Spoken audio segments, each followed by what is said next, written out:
In the past, when we've used shifts in the coordinate plane, shifts in the x direction and the y direction have looked a little bit different. And that's really just an artifact of how we have been using functions to write down our curves.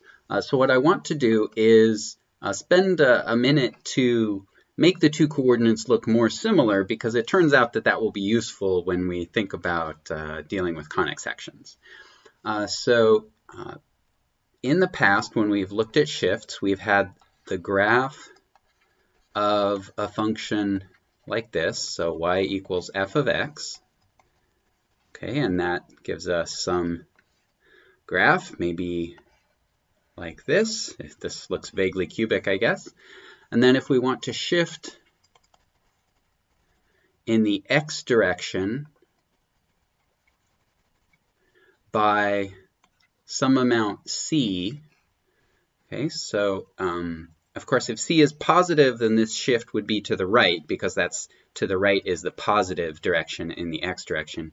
And if c is negative, this would be a shift to the left.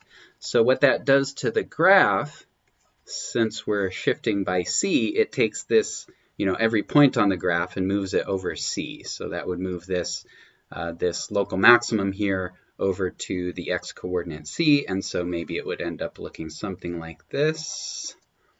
Okay, and what that does to the formula, or to the equation, is it replaces x with x minus c. And so the equation for this new graph is y equals f of x minus c. Okay. So that hopefully is familiar. Now if we do this in the y direction, so if we shift in the y direction by c, of course if c is positive, then this is going to be a shift up, because that's the positive y direction. And if c is negative, this will be a shift down, because down is the negative y direction. So in this case, the graph will turn into, so we had a local maximum right at the origin, so that local maximum is going to shift up, and so now the graph will look something like this. And our old equation, y equals f of x, right, the replacement that happens, so the way that we've thought about it in the past is you take your old function and you add c on the outside, and that produces the equation y equals f of x plus c, like this. And this looks different than a shift in the x direction.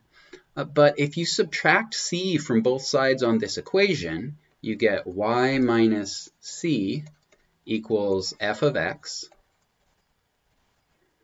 And now you can see that what we really did here to get from our original equation to the shifted equation is we replaced y with y minus the shift, c. And this looks a lot more like a shift in the x direction. So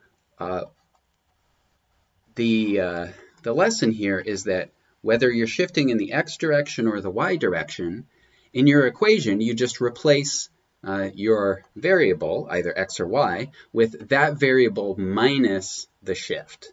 And this works for a shift in the x direction or in the y direction.